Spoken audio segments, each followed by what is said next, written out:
नमस्कार, आप देख रहे हैं युग करवट न्यूज और आपके साथ मैं हूं शोभा भारती। पेश है आज का हमारा न्यूज बुलेटिन। आइए नजर डालते हैं आज के हेडलाइंस पर। सुप्रीम कोर्ट ने की मुंबई के पूर्व पुलिस कमिश्नर परमवीर सिंह की याचिका खारिज, कहा हाई कोर्ट में जाएं। एंटेलिया केस में सियासी घमासान जारी, महाराष्ट्र के राज्यपाल से मिला भाजपा नेताओं का प्रतिनिधिमंडल, तीनों पार्टियों की चुप्पी पर साधा निशाना। गाजियाबाद में दिन दहाड़े बदमाशों ने एलआईसी एजेंट से किया लूट का प्रयास, सफल न होने पर फायरिंग करते भागे। गाजियाबाद डीएम अजय शंकर पांडे ने किया तहसील सदर का निरीक्षण, खामियों पर लगाई फटकार। 1 अप्रैल से 45 वर्ष से ऊपर के सभी लोगों को लगेगी देश में कोरोना वैक्सीन, कोविन ऐप पर कराना होगा रजिस्ट्रेशन। बुधवार को मुंबई के पूर्व पुलिस कमिश्नर परमवीर सिंह की याचिका को सुप्रीम कोर्ट ने खारिज कर दिया है। सुप्रीम कोर्ट ने कहा है कि मामले की सुनवाई हाई कोर्ट में होनी चाहिए। परमवीर सिंह के वकील ने सुप्रीम कोर्ट से हाई कोर्ट से तत्काल सुनवाई कराने की मांग की है। वहीं परमवीर सिंह की चिट्ठी के बाद एक और पूर्व कमिश्नर रश्मि शुक्ला की चिट्ठी ने सियासत को गर्म कर दिया है। मुंबई के पूर्व पुलिस कमिश्नर परमवीर सिंह की याचिका को बुधवार को सुप्रीम कोर्ट ने खारिज कर दिया। पूर्व पुलिस कमिश्नर परमवीर सिंह की याचिका पर सुप्रीम कोर्ट में सुनवाई करते हुए कोर्ट ने कहा कि यह बेहद गंभीर मामला है। इस मामले की सुनवाई सुप्रीम कोर्ट क्यों करे, हाई कोर्ट क्यों नहीं। परमवीर सिंह के वकील ने कोर्ट से पूछा है कि मुकुल, आप ये बताएं कि 226 के तहत इस मामले की सुनवाई क्यों नहीं हो सकती। आप केवल उदाहरण दे रहे हैं अनुच्छेद 35 का। हस्तक्षेपकर्ता पाटिल के वकील ने कहा कि इस मामले की सुनवाई हाई कोर्ट में होनी चाहिए। इस पर परमवीर सिंह के वकील मुकुल रोहतांगी ने कहा कि अनुच्छेद 32 को लेकर सुप्रीम कोर्ट के कई फैसलों को हमने कोर्ट के समक्ष रखा है। सुप्रीम कोर्ट ने कहा है कि इस मामले में आप कुछ आरोप लगा रहे हैं और मंत्री कुछ और आरोप लगा रहे हैं। इस मामले में हाईकोर्ट सुनवाई क्यों नहीं कर सकता। हम मानते हैं कि यह बेहद गंभीर मामला है। इस मामले की सुनवाई हाईकोर्ट कर सकता है। आपकी जो भी डिमांड है आप हाई कोर्ट के समक्ष रखें। इस पर मुकुल रोहतांगी ने कहा कि हम हाई कोर्ट में याचिका दाखिल कर देंगे। आप हाई कोर्ट से कहें कि मामले की सुनवाई गुरुवार को ही की जाए। वहीं मुंबई के पूर्व पुलिस कमिश्नर परमवीर सिंह की चिट्ठी के बाद एक और चिट्ठी ने सियासत को गर्म कर दिया है। अगस्त 2020 में तत्कालीन इंटेलिजेंस कमिश्नर रश्मि शुक्ला ने डीजीपी को खत लिखकर ट्रांसफर पोस्टिंग में दलाली के आरोप लगाए थे। रश्मि शुक्ला की चिट्ठी पर पूर्व सीएम देवेंद्र फडणवीस ने आरोप लगाया है कि उद्धव को इसकी जानकारी थी।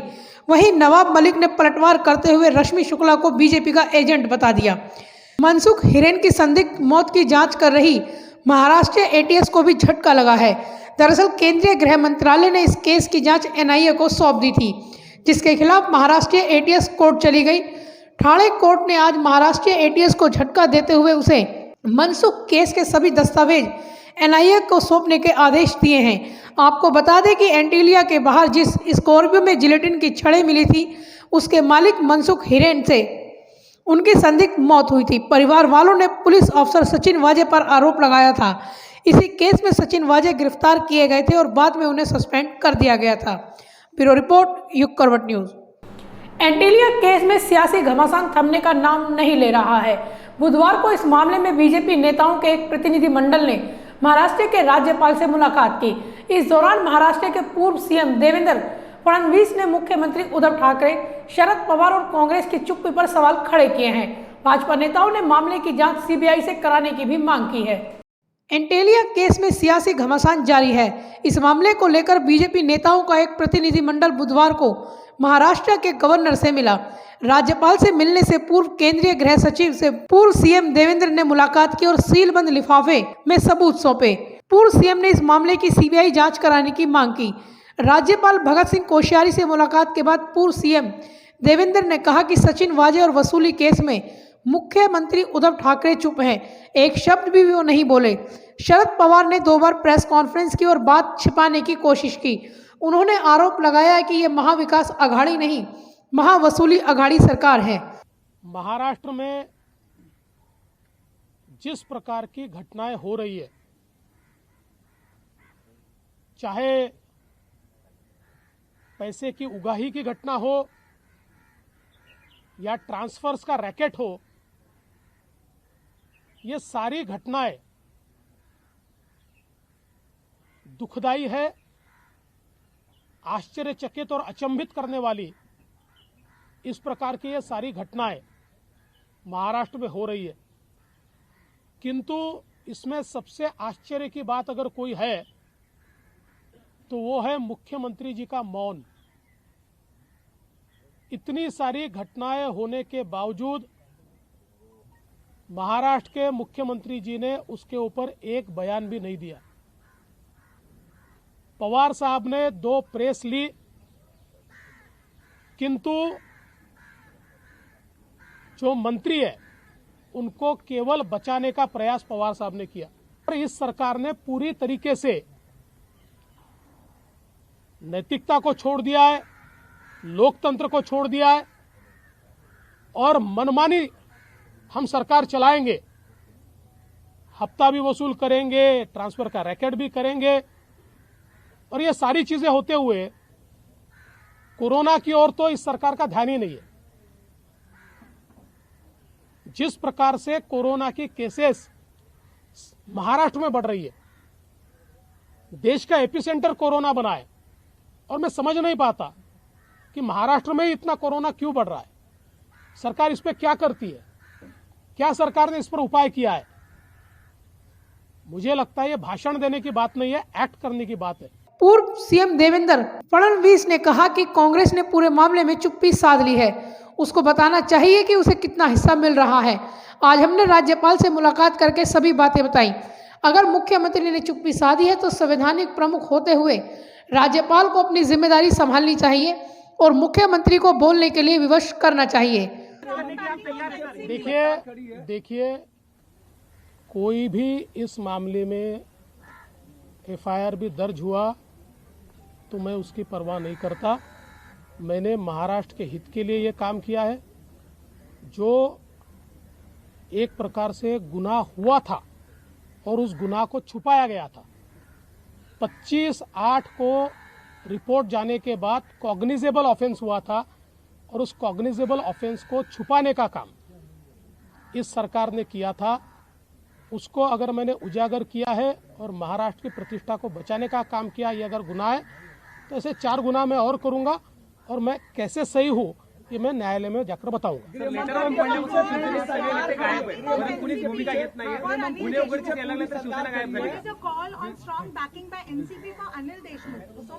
देखिए, इसमें बहुत स्पष्ट रूप से दिखता है कि ये तीनों जानते थे इस प्रकार की हफ्ताखोरी हो रही है। ये तीनों पार्टियों को पता है कि इसमें का सत्य बाहर आया तो तीनों का चेहरा खुला हो जाएगा, इसलिए वो उनको पूर्व सीएम ने आरोप लगाया है कि महाराष्ट्र सरकार को राज्य में फैल रहे कोरोना संक्रमण को लेकर कोई परवाह नहीं है। सरकार इस मामले में चुप्पी साधकर राज्य की जनता को भ्रमित करने का काम कर रही है। वहीं एंटेलिया केस में गिरफ्तार सचिन वाजे को लेकर एक नया खुलासा हुआ है। एनआईए की जांच में सामने आया है कि वाजे ने अपना फेक आधार कार्ड बनवाया था। इस आधार कार्ड में तस्वीर वाजे की ही थी, लेकिन उनके नाम की जगह सुशांत सदाशिव खामकर लिखा था। एनआईए को आधार कार्ड की कॉपी ट्राइडेंट होटल में मिली है। जांच में यह भी सामने आया है कि वाजे नीले रंग के 2 बैग्स के साथ होटल में दाखिल हुआ था।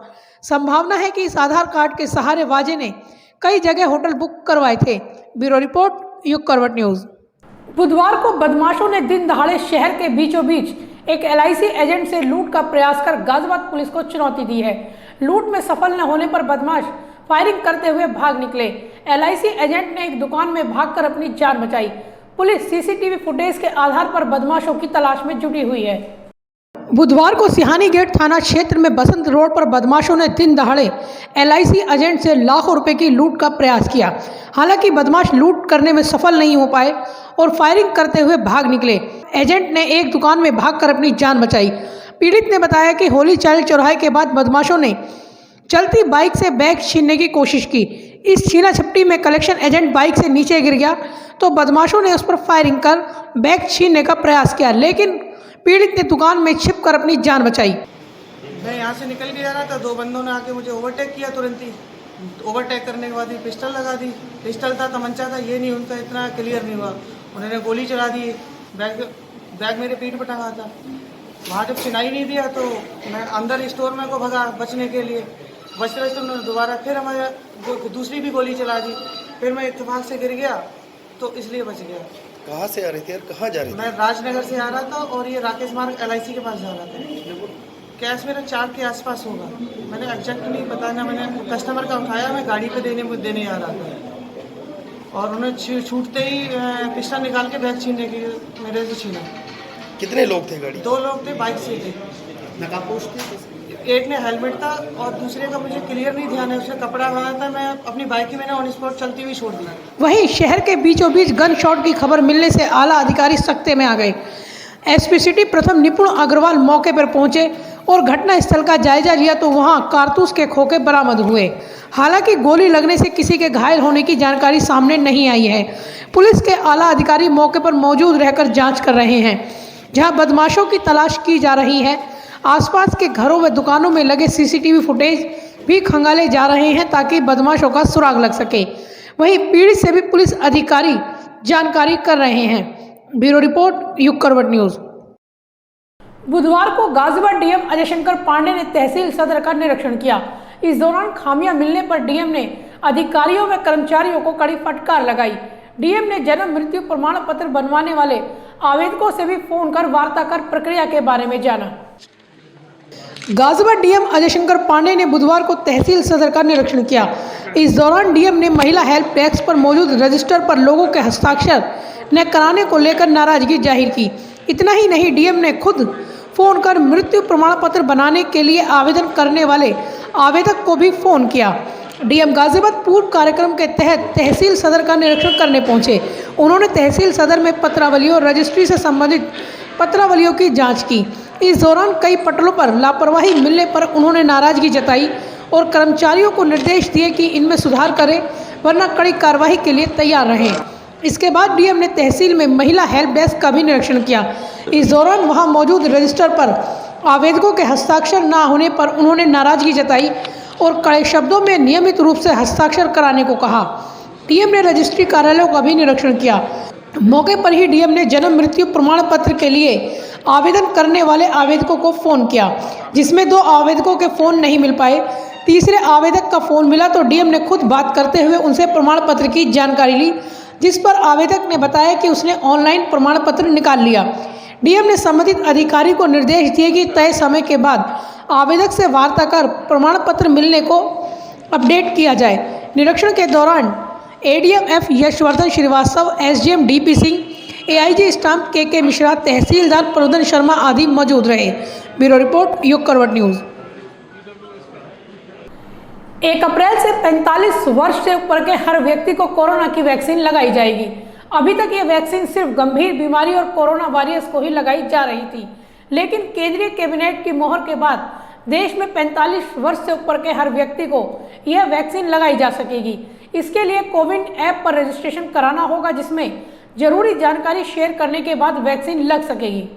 देश में कोरोना वायरस के बढ़ते मामलों के बीच सरकार ने अब वैक्सीनेशन का दायरा बढ़ाने का फैसला किया है। 1 अप्रैल से देश में 45 वर्ष से अधिक हर व्यक्ति को कोरोना की वैक्सीन लगाई जाएगी, जबकि अभी तक 45 वर्ष से ऊपर के सिर्फ उन्हीं लोगों को वैक्सीन दी जा रही थी जो किसी गंभीर बीमारी या सिर्फ कोरोना वायरस से पीड़ित थे। लेकिन अब ये पाबंदी हटा दी गई है। केंद्रीय कैबिनेट ने इस फैसले पर अपनी मोहर लगा दी है। भारत में अभी तक 5 करोड़ कोरोना की डोज दी जा चुकी हैं और हर रोज़ औसतन 30 लाख डोज दिए जा रहे हैं। अब कोरोना वैक्सीनेशन का एक और फेज़ शुरू हो गया है। वैक्सीन लगवाने के लिए पूर्व में इसका रजिस्ट्रेशन करवाना होगा। रजिस्ट्रेशन होने पर ही वैक्सीन लगाने की तारीख, समय और स्थान की जानकारी दी जाएगी। सरकार ने रजिस्ट्रेशन के लिए पोर्टल बनाया है। कोविन पोर्टल पर जाकर आसानी से रजिस्ट्रेशन हो सकेगा। रजिस्ट्रेशन के समय मोबाइल नंबर, आधार कार्ड नंबर और ज़रूरी जानकारी दी जाने के बाद रजिस्ट्रेशन हो सकेगा। इस पोर्टल के अलावा आरोग्य सेतु ऐप पर भी आसानी से रजिस्ट्रेशन हो सकेगा। इन दोनों ऑनलाइन ऑप्शन के अलावा किसी भी सरकारी या प्राइवेट सेंटर पर भी अपना रजिस्ट्रेशन करवा सकते हैं, यानी जहां पर वैक्सीन लगाई जा रही है वहां भी रजिस्ट्रेशन की सुविधा दी गई है। ब्यूरो रिपोर्ट, युग करवट न्यूज़। देश में बीते 24 घंटे में कोरोना के 47,239 मरीज सामने आए हैं। देश भर में बढ़ते कोरोना संक्रमण से अब राज्य सरकारों ने भी एहतियात बरतने शुरू कर दिए हैं। महाराष्ट्र के बीड और नांदेड़ में 4 अप्रैल तक पूर्ण लॉकडाउन लगाया गया है, तो वहीं मध्य प्रदेश, दिल्ली, उत्तर प्रदेश सहित कई राज्यों में भी सख्ती शुरू कर दी गई है। होली के चलते 31 मार्च तक यूपी में स्कूल कॉलेज बंद कर दिए गए हैं। देश भर में कोरोना संक्रमण तेजी से फैलता जा रहा है। बीते 24 घंटे में कोरोना के जितने मरीज दर्ज हुए हैं, उनमें से आधे मरीज अकेले महाराष्ट्र राज्य से हैं। इसके चलते महाराष्ट्र सरकार ने बीड और नांदेड़ में 26 मार्च से 4 मार्च तक टोटल लॉकडाउन लगा दिया है। इस दौरान शहर में मैरिज हॉल, होटल और रेस्टोरेंट बंद रहेंगे। साथ ही कॉलेज और स्कूल भी नहीं खोले जाएंगे। इसके अलावा सभी प्राइवेट ऑफिस भी बंद रखने और वर्क फ्रॉम होम करने के निर्देश दिए गए हैं। वहीं देश में बीते 24 घंटे में कोरोना के 47,239 मरीज मिले हैं। 23,913 ठीक हुए और 277 की मौत हो गई। यह लगातार 5वां दिन है जब नए केस में 40,000 से ज़्यादा रहे। मौत का आंकड़ा भी इस साल सबसे ज़्यादा है।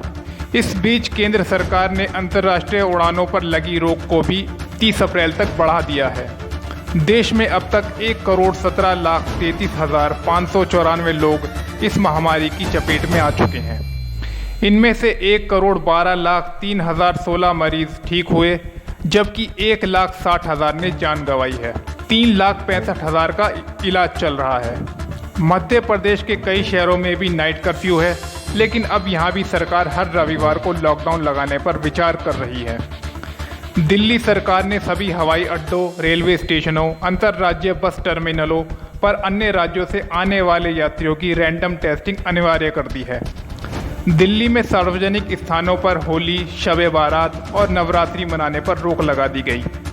वहीं यूपी सरकार ने होली से पहले निर्देश दिए हैं कि इनमें बिना पूर्व अनुमति के कोई जुलूस नहीं निकाला जाएगा। 60 वर्ष से अधिक और 10 वर्ष से कम उम्र के बच्चों को किसी भी प्रकार के उत्सव में भाग लेने की अनुमति नहीं है। यहाँ तक कि स्कूल कॉलेज भी 31 मार्च तक बंद कर दिए गए हैं। कोरोना के बढ़ते मामलों को गृह मंत्रालय ने प्रभावी नियंत्रण के लिए दिशा निर्देश जारी किया है। यह 1 अप्रैल से प्रभावी होगा और 30 अप्रैल 2021 तक लागू रहेगा। इसमें सभी राज्यों से टेस्ट, ट्रैकिंग और ट्रीट प्रोटोकॉल को सख्ती से लागू करने का निर्देश दिया गया है। ब्यूरो रिपोर्ट, युग करवट न्यूज़। तो आज के लिए फिलहाल बस इतना ही। गाजियाबाद और आसपास की खबरों के लिए देखते रहिए युग करवट और विस्तार से खबरों को जानने के लिए पढ़िए युग करवट न्यूज़पेपर। सब्सक्राइब कीजिए युग करवट। नमस्कार।